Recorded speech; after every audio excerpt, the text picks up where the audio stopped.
सर्वदेष्टां धात्रे नमः। ओम जगदाधार सर्वदेष्टां धात्रे नमः। सच्चिदानंद भगवान सत्य सनातन धर्म सतगुरुदेव भगवान।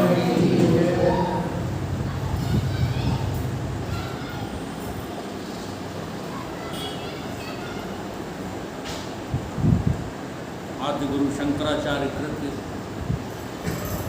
आत्मबोध। आज श्लोक नंबर 57 पर चर्चा करेंगे। क्या कह रहा है?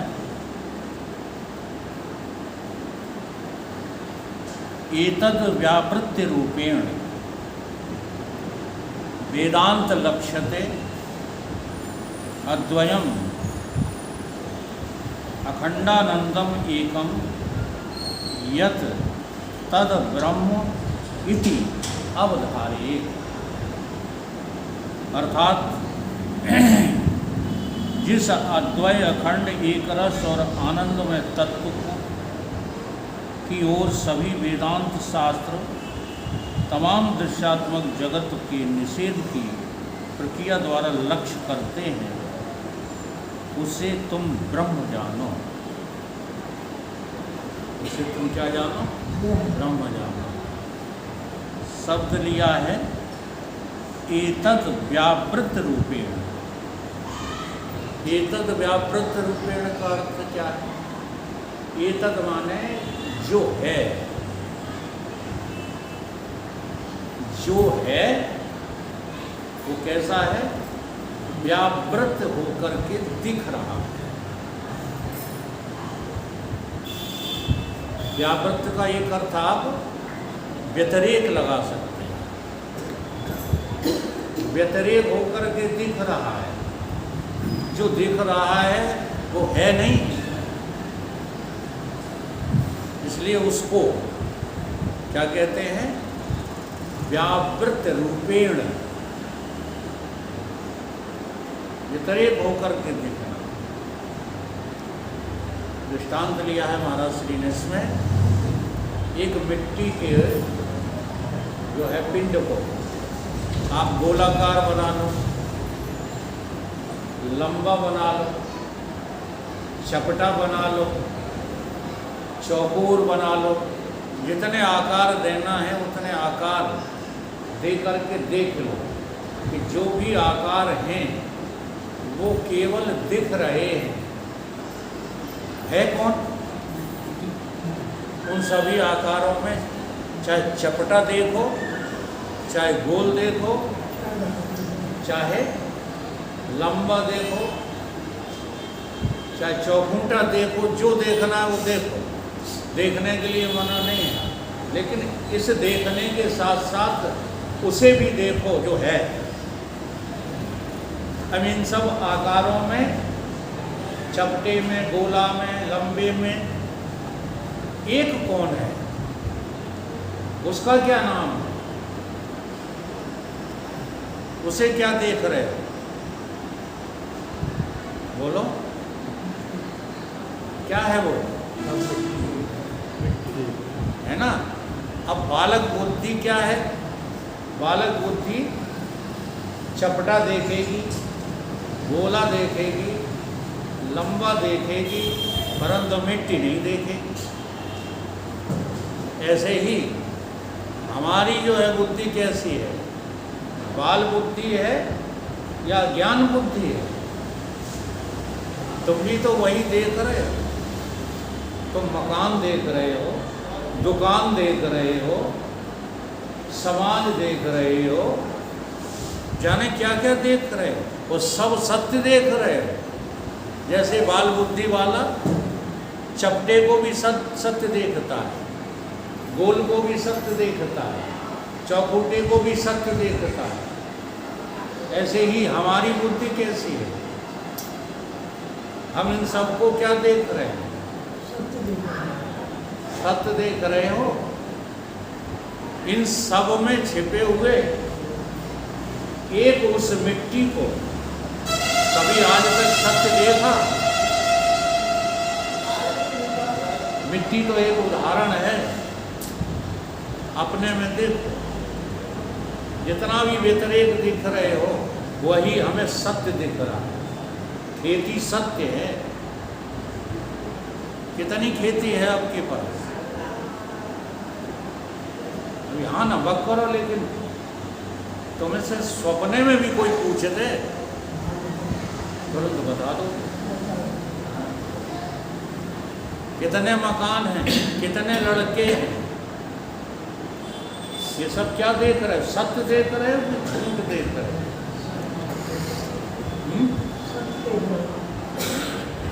तो बाल बुद्धि है कि नहीं है? अब ये श्लोक यही बता रहा है।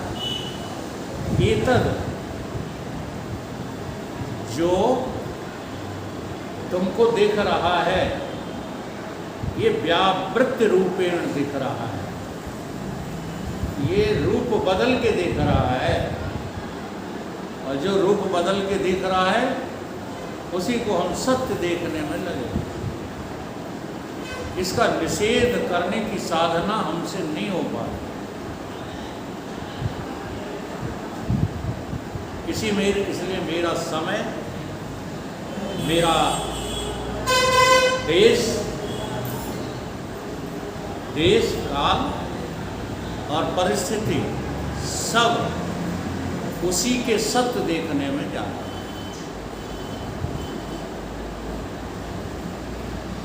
ऑप्शन हम रख लेते हैं, विकल्प तो हम रख लेते हैं, और उसी विकल्प के सहारे हम इस व्यवहित को, जिसे यहाँ पर क्या शब्द दिया है, व्यतिरिक्त, एतद व्यावृत्त, तुम्हारी जो वृत्तियाँ हैं वो तुम्हें सत्य देख रही है। और ये किसका है रूप? तो जो आत्मा का ही रूप है, व्यावृत्त रूपे। कहीं कोई अनात्मा नाम की चीज है नहीं, परंतु हमको वो सत्य दिखती है तो वही आत्मा लगती है। उसी को हम आत्मा समझ बैठे, उसी में हमारा देश काल वस्तु परिस्थिति सब उसी में जुटा हुआ है। समय भी हम वहीं देते हैं जहाँ हमें सत्य दिखता है। ये बहुत पक्की बात है। अगर आपको मिथ्या दिख जाए तो आपका समय वहाँ जाएगा ही नहीं।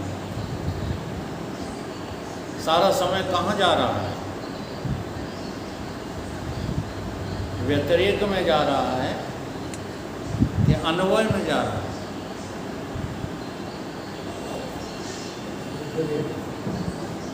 तो व्यतिरेक सत्य है। अब साधना क्या करनी है? निषेध करना। इन सबको क्या करना है? हाँ, ऐसा नहीं है कि आज निषेध कर दिया कल वहीं खिलखिला रहे बैठे। ये निषेध नहीं है। निषेध माने क्या होता है? अब इसके लिए गोस्वामी जी ने एक चौपाई दी है। सारद शेष महेश विद आगम निगम पुराण, नेत नेत कहि जास गुण करहि निरंतर। सबका निषेध करते हुए आत्मा का गुणगान किया जाता है। नहीं तो आत्मा शब्दातीत है, आत्मा तो गिरातीत है।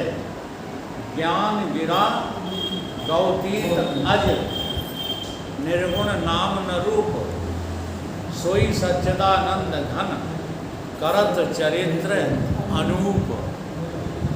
ये बात है, समझ के बोलना है, रट के नहीं बोलना। क्या ये बात समझ में आ रही है कि व्यावृत रूप जो दिख रहा है वो है नीतिन कारण? आ रही समझ? शंकराचार्य जी इसी को समझाने की कोशिश कर रहे हैं।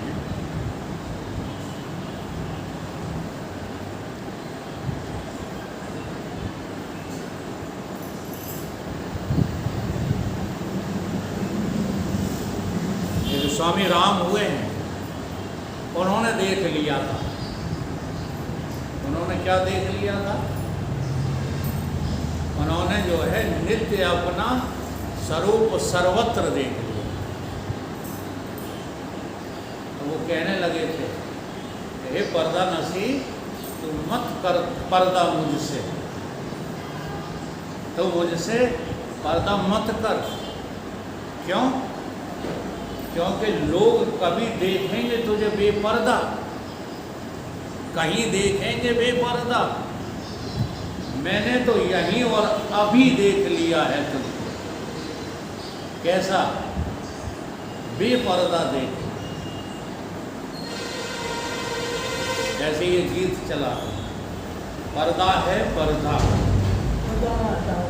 पर्दे के पीछे पर्दा नसी है। पर्दा है पर्दा। अब देखो 2 बार कहा है, बल्कि कहना चाहिए 3 बार, क्योंकि जो गीतकार ने गीत लिखा होगा वो अध्यात्मवादी होगा कि नहीं होगा ये अपने को पता नहीं, लेकिन प्राचीन काल के जो गीतकार थे वो हमेशा अध्यात्म को ही लक्ष्य करके लिखते थे, लेकिन वो घट जाता था व्यवहार में। जैसे ये गीत मैं सुनाया करता हूँ, वो गीत लिखा तो अध्यात्म में गया है, लेकिन इतने अच्छे ढंग से व्यवहार में उसको घटा दिया कि वो इतना प्रतिष्ठित गीत हो गया कि आज तक भी लोगों की जबान पे चलता रहता है। कौन सा गीत था वो? ये दुनिया ये महफिल मेरे काम की नहीं। अब ये कौन कह रहा है? ये ज्ञानी कह रहा है कि अज्ञानी? बोलो। ये दुनिया ये महफिल मेरे काम की है ही। अच्छा, तुम्हें काम की लगती है कि बिना काम है? ईमानदारी से बताओ।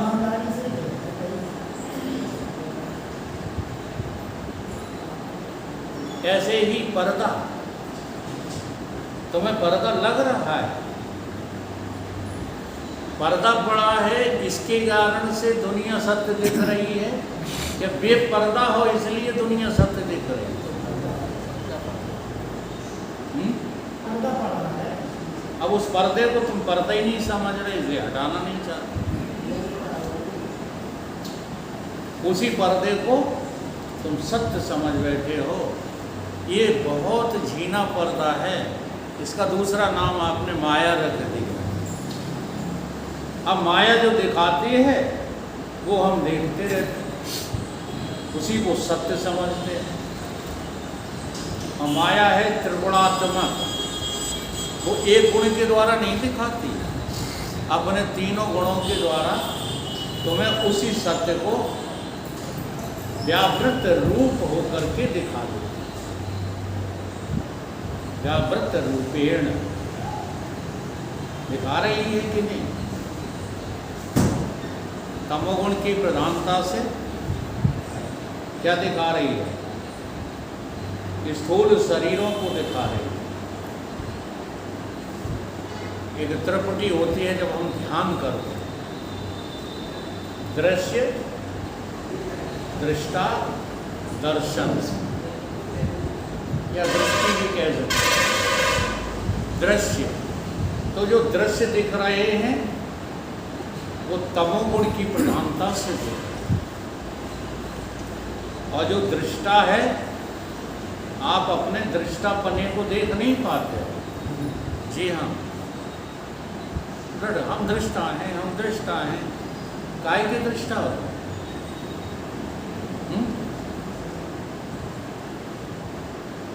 ये भी साधना करते हो ना, पूछा जाता है तुम दृश्य हो कि दृष्टा? बहुत जल्दी जवाब देते हो हम दृष्टा हैं। तो दृष्टा सत्य है कि झूठा है?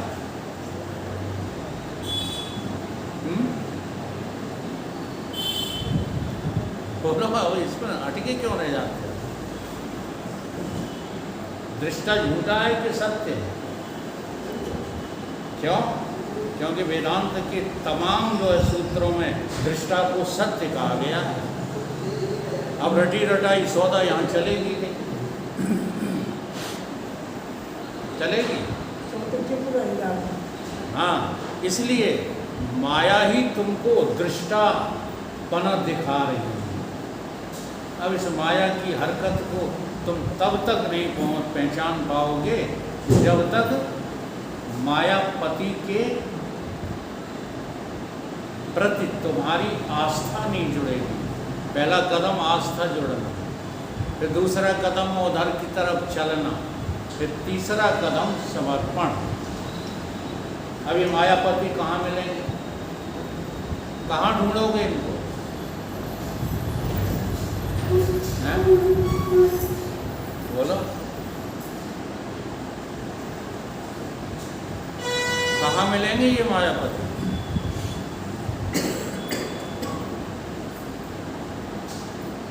तो गीता में भगवान कृष्ण कहते हैं प्रकृतिम स्वाम अधिष्ठाय,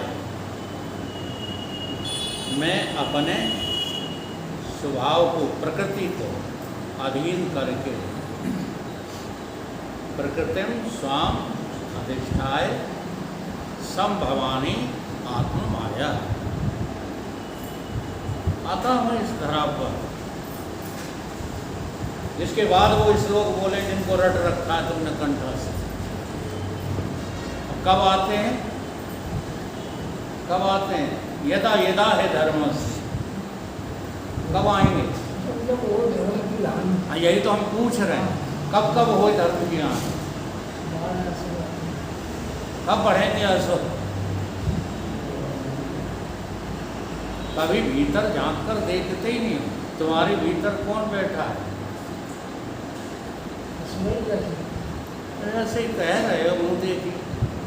अगर असुर बैठे हैं तो फिर मारने वाले को क्यों नहीं बुलाते? क्यों मरने वालों की संगत करते रहते हो? मारने वाले की शरण में क्यों नहीं जाते? तो मिल जाएगा वो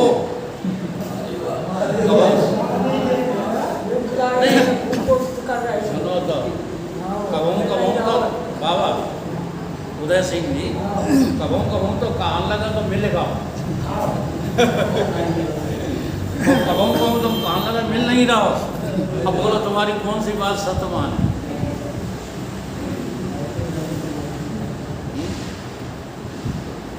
इसीलिए इसको बारीकी से समझना। सतगुरु के अलावा कोई भगवान मिलेगा? अब बता मिलेगा कि नहीं मिलेगा?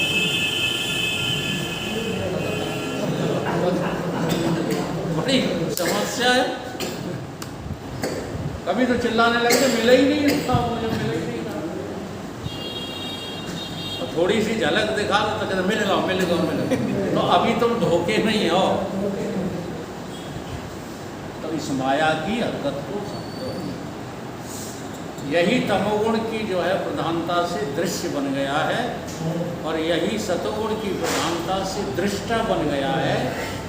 किसी को इसका व्यावृत रूपेण, व्यावृत रूप कहते हैं, और रजोगुण की प्रधानता से यही दर्शन बन गया है। ये दृश्य, दृष्टा, दर्शन, ये तीनों मायाकृत हैं। परमार्थ ये परमार्थ नहीं है। इसलिए इनको व्यतिरेक करके अलग करते जाओ। कोई दृश्य मैं नहीं हूँ, मेरा नहीं है, ये निषेध प्रक्रिया है। कोई भी दृश्य चाहे जितना सुहावना क्यों ना हो, गुरुजी भी सामने हैं तो दृश्य रूप है नहीं, दर्शन रूप है नहीं, दृष्टा रूप है नहीं, वो तो हमारा ही स्वरूप है। अब जब तुम गुरु को समर्पित हो जाते हो तो गुरु की बात फिर काहे तुम्हें बुरी लगती है? और बुरी लगती है तो समर्पित हो। यही वेद। कहीं सतगुरु के वचनामृत अगर तुम पान करो क्या हो जाएगा? माँ के गर्भ में उल्टा लटकना बंद हो गया। इसलिए जो है इस व्यापृत रूप को समझने की कोशिश करो। ये पर्दा जो है पड़े हुए हैं माया के, इन पर्दों को काटने की और कोई प्रक्रिया नहीं है, केवल निषेध प्रक्रिया है। जहाँ तुम्हारा मन लगता हो बस उसी को काट डालो अपने ज्ञान की कुल्हाड़ी से। वो दुख रूप है, वो सत्य नहीं है। जहाँ भी मन लग रहा है बेईमानी मत करना। फिर ये देखना कि मन की हरकत किधर ज़्यादा है, ज़्यादा समय किस में मन देना चाहता है।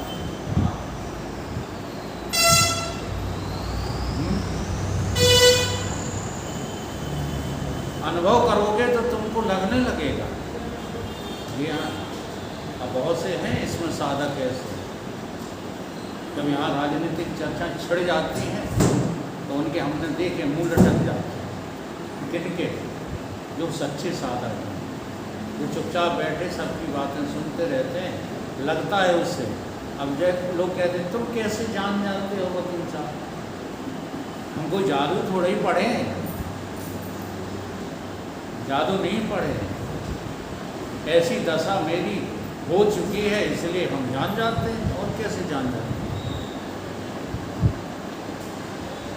अभी अभी एक राजू यादव नाम का लड़का है कोई, और उसने जो है ऐसे ऐसे चमत्कार दिखाए पत्रकारों को। तो पत्रकारों ने एक प्रश्न किया कि तू जब इतना काबिल है तो बागेश्वर की तरह भीड़ क्यों नहीं इकट्ठी कर रहा? बोले ये जो है मेरी इस विद्या का अपमान हो रहा है, वो कर रहा है बागेश्वर। पत्रकार फिर उससे पूछते हैं तो क्या बागेश्वर को तुम ललकार सकते हो? उनकी हमारी क्यों क्या अटकी जो हम ललकार?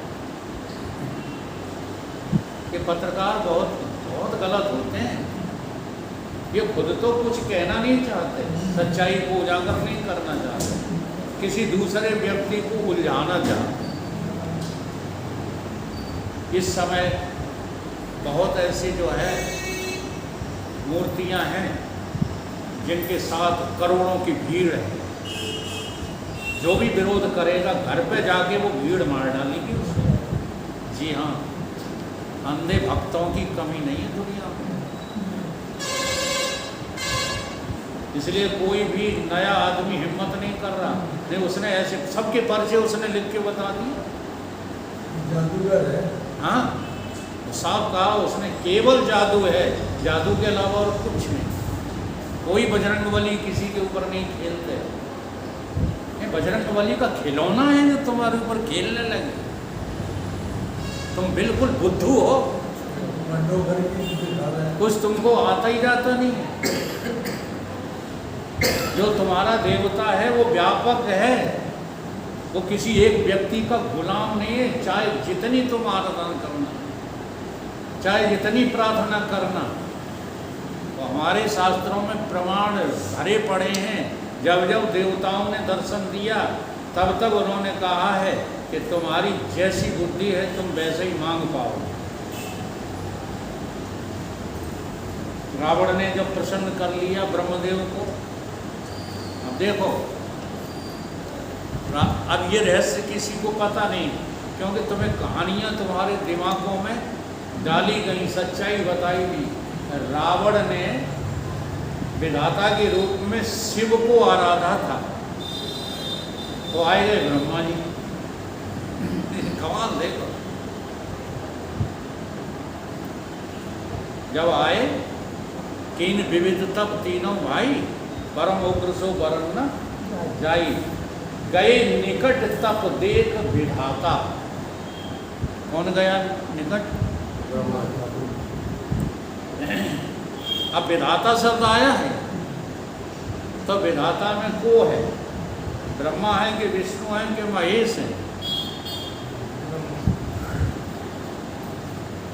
विधाता का अर्थ ही तुम गलत लगाते हो। विधाता का अर्थ है ईश्वर। विधाता का अर्थ न ब्रह्मा है, न विष्णु है, न शंकर है। जिसके हाथ में ये संसार की विधि है उसको कहते हैं विधाता। तो किसके हाथ में है? अकेले ब्रह्मा के, अकेले विष्णु के, अकेले शंकर के?